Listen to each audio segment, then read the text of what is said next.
주식 대신 예술품에 투자하는 최초의 NFT 내부자 거래 재판. 대체불가 토큰 마켓플레이스 오픈시의 전 제품 매니저가 디지털 자산과 관련된 최초의 내부자 거래 재판을 앞두고 있으며 그의 범죄 혐의 대상은 주식이 아닌 팝아트입니다. 32세의 나다니엘 체스테인은 어떤 대체 불가능한 토큰을 중점적으로 다룰지 선택하는 일을 담당했습니다.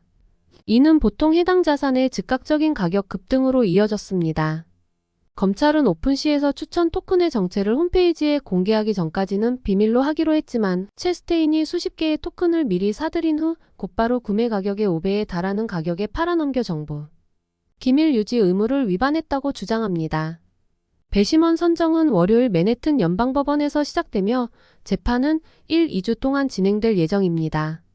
대부분의 내부자 거래 사건은 비밀로 유지되어야 하는 정보를 바탕으로 진행 중인 인수 또는 합병을 앞두고 해당 회사의 주식을 매수하거나 임상시험의 부정적인 결과를 대중에게 발표하기 전에 알게 된 후 해당 제약회사의 주식을 처분하여 손실을 피하는 등 증권 사기를 중심으로 이루어집니다. 체스테인은 전신금융 사기 혐의로 기소되었는데 이를 통해 검찰은 디지털 자산 업계에서 뜨거운 논쟁이 되고 있는 대체 불가능한 토큰이 증권인지 아닌지에 대한 까다로운 문제를 피할 수 있게 되었습니다. 정부는 암호화폐와 관련된 첫 번째 내부자 거래 사건에서도 비슷한 접근 방식을 사용했습니다. 전 코인베이스 글로벌 매니저였던 이샨 와이는 지난 2월 거래소가 새로운 토큰을 상장할 때 알게 된 기밀 정보를 이용해 거래한 혐의로 2건의 보이스피싱 사기 공모에 대해 유죄를 인정했습니다. Y는 다음 달 형이 선고되면 각 혐의에 대해 최장 20년 형을 선고받을 수 있지만 형량 협상의 일환으로 47개월을 복역하도록 하는 연방 지침에 동의했습니다.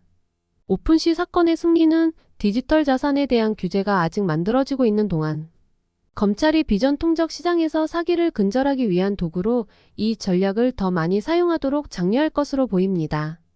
체스테인은 대체 불가능한 토큰은 증권이나 상품이 아니므로 정부 이론의 적용 대상이 아니며 고유한 경제적, 시장적 가치가 없고 직원들의 무언의 개인적 생각과 아이디어에 기반한 것이기 때문에 법에서 요구하는 대로 부당하게 유용된 재산이 아니라고 주장해 왔습니다. 또한 거래가 퍼블릭 블록체인에서 이루어졌기 때문에 자금 세탁을 저지르지 않았다고 주장했습니다. 차스테인의 변호사 데이비드 밀러 데이비드 I.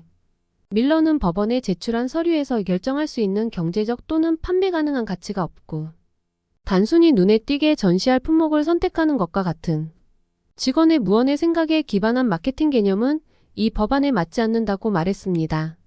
300명 이상의 변호사로 구성된 그룹은 모든 기밀 비즈니스 정보가 재산이라는 판결이 연방 사기의 놀라운 확장을 초래하고 이전에는 범죄로 간주되지 않았던 광범위한 행위를 범죄화할 것이라며 차스테인의 기소, 취소 요청을 지지하는 서한을 제출했습니다.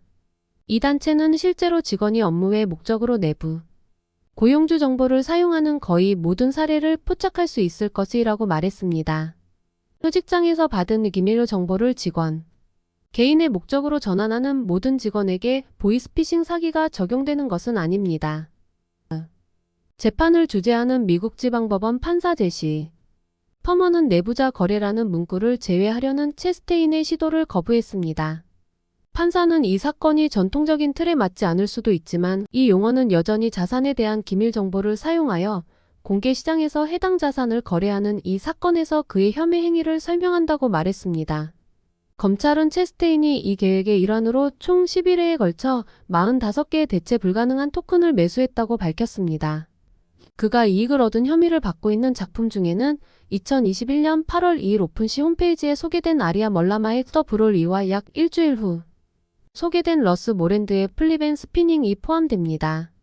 정부는 체스테인이 이 사기를 통해 57,000달러 이상의 수익을 올렸다고 주장하고 있습니다.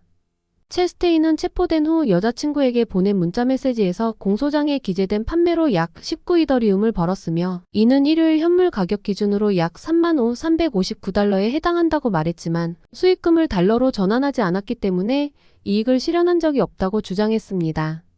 커뮤니티에서 그가 영업을 주도했는지에 대한 의문을 제기하기 시작했고 회사는 홈페이지에서 추천 NFT를 강조하는 동안 직원들이 이를 매매하는 것을 금지하는 정책을 도입한 후 2021년 9월에 사임을 요청받았습니다. 그는 2022년 6월에 체포되었으며 유죄 판결을 받을 경우 최대 20년형을 선고받을 수 있지만 유죄 판결을 받더라도 그렇게 많은 시간을 복역할 가능성은 낮습니다. 비트코인 25.0달러가 새로운 관심사로 떠오르며 사줄의 최저치 경신. 비트코인은 이달 초 6월 이후 처음으로 3만 달러를 돌파한 이후 계속 모멘텀을 이루며 거의 4주 만에 최저치를 기록했습니다. 월요일에는 1.9% 하락한 26,989달러로 마감한 후 거의 변동이 없었습니다. 3월 28일 이후 처음으로 27.0달러 이하로 떨어진 것입니다. 다른 디지털 자산은 대부분 보합세에서 상승세를 보였으며 이더는 거의 변동이 없었고 아발란체는 약 2% 상승했습니다. 암호화폐 관련주 역시 지난주보다 하락폭을 확대했습니다. 미국 최대 디지털 거래소인 코인베이스는 3월 14일 비트코인이 최근 최고치인 약 31.0달러를 기록한 이후 6거래일 연속 하락했습니다. 마이크로스트래티지는 나흘째 하락했습니다. 블록체인 스타트업 프랙탈의 공동 창업자 아야 칸토로비치는 시장에 과열이 있었다고 말했습니다. 비트코인이 3만 달러의 저항선에 도달한 후 일부 트레이더는 작은 이익을 실현했다고 그녀는 말했습니다. 이 시점에서 하락은 여전히 25.0 달러를 넘어선 이후보다 건설적인 전망 내에서 조정에 지나지 않는 것으로 간주됩니다. 라고 LMAX 그룹의 시장 전략가인 조얼 크루거는 직접 메시지에서 말했습니다. 다음 저점을 형성하고 30.0달러를 넘어 연중 최고치까지 새로운 상승 여력이 형성되기 전에 25.0달러 영역에서 추가 조정이 잘 지지될지 살펴볼 것입니다. 라고 그는 덧붙였습니다. 이더는 지난달 중순에 오랫동안 선전된 소프트웨어 업그레이드 이후 모멘텀을 잃었습니다. 지난주에는 4주 만에 처음으로 하락했습니다. 디지털 자산 투자 회사인 레저프라임의 최고 투자 책임자인 실리앙탕은 다이렉트 메시지에서 최근의 매도세는 이더리움이 주도했고 비트코인은 베타 버전 출시로 인해 하락했다고 말했습니다. 탕은 이더리움 블록체인이 이른바 상하이 또는 샤펠라 업그레이드를 완료한 후 일부 이더 토큰이 보상을 받고 네트워크 운영을 돕기 위해 제공되던 것이 철회되면서 매물로 나왔다고 지적했습니다.